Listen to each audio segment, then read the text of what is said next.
This is a Macintosh PowerBook 170, a member of the original Trio generation of PowerBook laptops from 1991, which consisted of the entry-level 100, the mid-range 140, and the 170. It is a historically noteworthy machine, as Apple's first successful entry into portable computing, as well as being among the first portables designed with ergonomics in mind. For example, the presence of a palm rest and pointing device in a portable before 1991 was uncommon, with the PowerBook pioneering this specific layout of a pointing device in front of the keyboard. The 170 was the high-end option, with a crisp black and white active matrix display, 25 MHz Motorola 68030 paired with the accompanying FPU, and advanced power management technology. The 170 was roughly equivalent to the Macintosh 2CI in terms of system performance, a non-trivial feat for a portable computer of the time, given that most portables often compromised on system performance in major ways. Retail price of one of these systems with 4 megs of RAM and a 40 megabyte hard disk was north of $4,000. These were not cheap machines and were clearly targeted at the traveling professional. My system has 8 megs of RAM and an 80 megabyte hard disk. Let's take a look at some of the unique design choices Apple made with this system.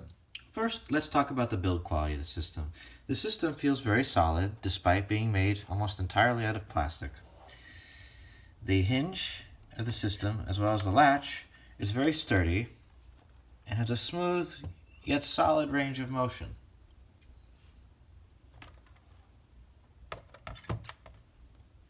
To improve ergonomics of the system while typing, Apple designed a kickstand for the notebook, which is a very solid kickstand. It will not break under normal usage, and it clips into place, leaving the system at a tilted angle. The system has a good amount of I/O for a first-generation notebook computer. Apple included a modem, SCSI port, ADB, sound input and output, 2 serial ports. One could be configured as a printer port and one could be configured as a serial port, or vice versa. Interrupt switch, reset switch, and power button. My unit had the serial number sticker fall off, but it was made in the Fremont plant. Here is the DC input jack. On the left-hand side of the system, you'll find the battery bay, and of course on the right hand you'll find the 1.44 megabyte SuperDrive floppy disk drive with electric eject. Here is the underside sticker, indicating that the computer was indeed made in the USA. The system is assembled using Torx T8 screws.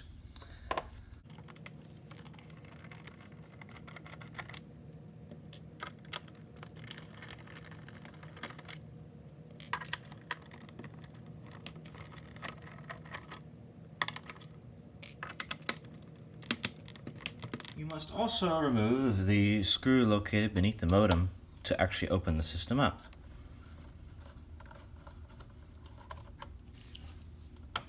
Now with the screws removed, you can actually open up the system. It is a little fickle, as the system is assembled like a clamshell. However, once you open the system, you will find there to only be one ribbon connecting the keyboard, trackball, and display to the logic board. Just disconnect this ribbon cable, and it's a fairly solid ribbon cable, not like the more modern systems. You have a much harder time tearing this. Here is the inside of the PowerBook 170. It is a very modular system, very beautifully engineered. For example, you have a tiered system of boards. Not everything is located on one PCB. We'll start with the RAM expansion module by Kingston. It just pops out of its slot.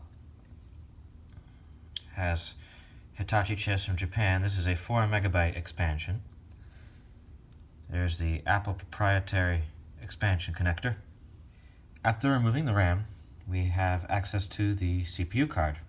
The CPU card has the Motorola 68030 processor at 25 MHz, the Macintosh ROM, the system chipset, and the onboard memory, 4 megabytes.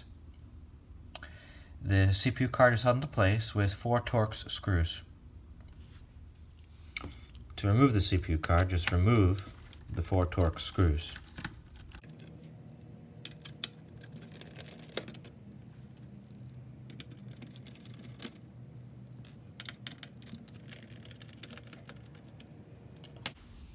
And now the CPU card will lift out of its slot. The problem is the logic board has nothing to secure it, so you must be rather delicate. There we go. If you hold down the logic board by this corner, you can take out the CPU card. Here's the whole CPU card, which is shared with the PowerBook 140. The difference between the two versions of this board is the 140 board runs at half the clock speed, only 16 MHz, and does not have an FPU. You'd have solder pads in the place of the FPU here. There is an additional 2 MB of RAM on the back of the board here. The 140 would also have solder pads in that location. Here is the lower logic board of the PowerBook 170, which is also shared with the PowerBook 140. You have your AMD SCSI controller, which is shared across many Macintosh models of the time. You have glue logic here, which handles the floppy, the serial, the ADB, and the sound generation. This chip is the bridge between the CPU card and the lower logic board assembly. The glue logic also handles power management in this system.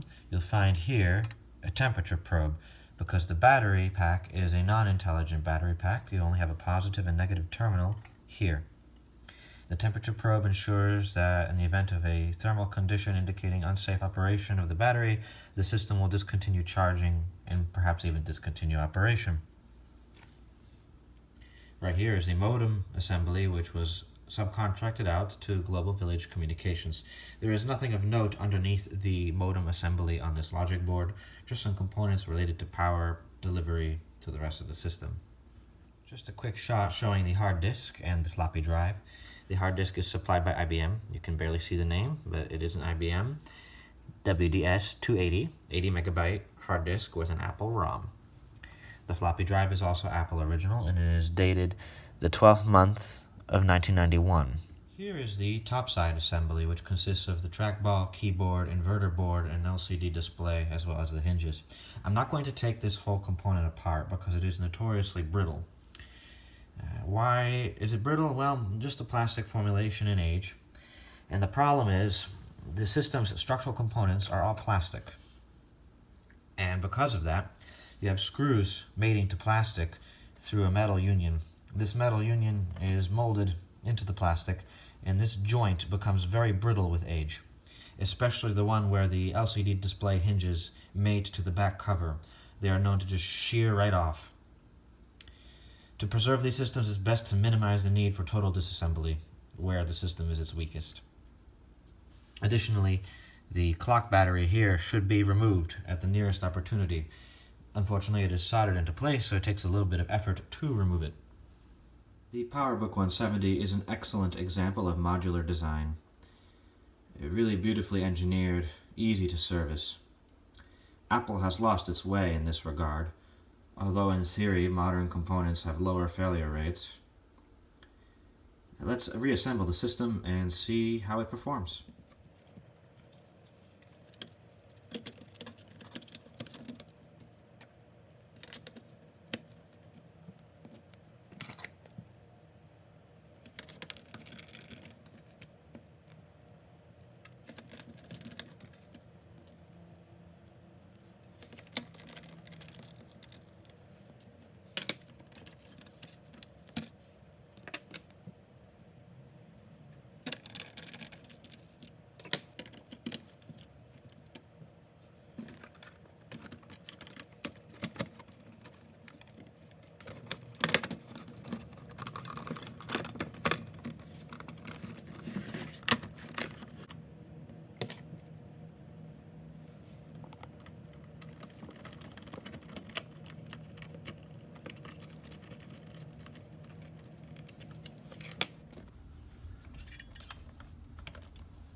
Here is the fantastic active matrix black and white display of the PowerBook 170. It has a wonderful natural tone to the backlighting, really nice for typing documents. System performance is very snappy. There is no issue with using this system for productivity tasks.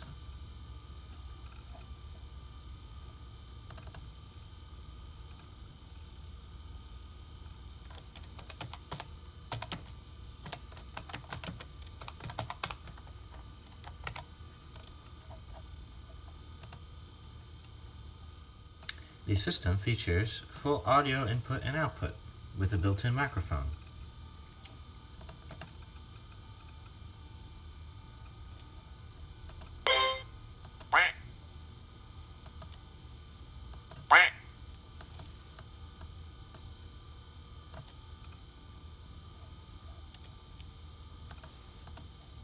Let's take a look at games. First, we'll try Tetris. Generally, any game that's good on a black and white Mac will be good on a PowerBook 170.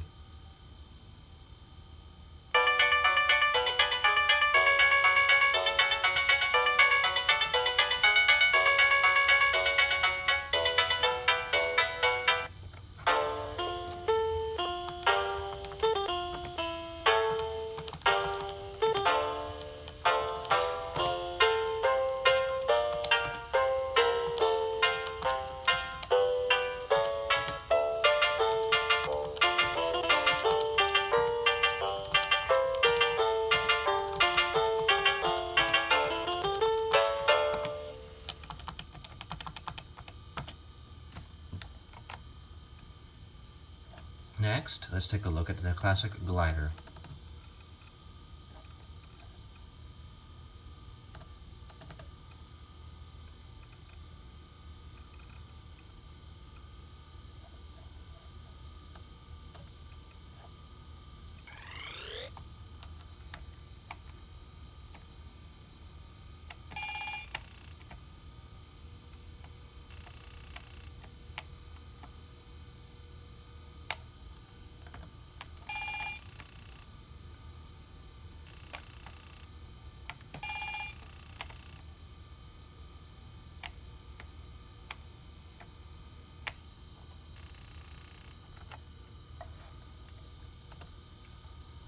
Runs perfectly fine, and this black and white active matrix screen is just so nice to look at. And that is it for the PowerBook 170, a very nice early Apple laptop. Thank you for watching.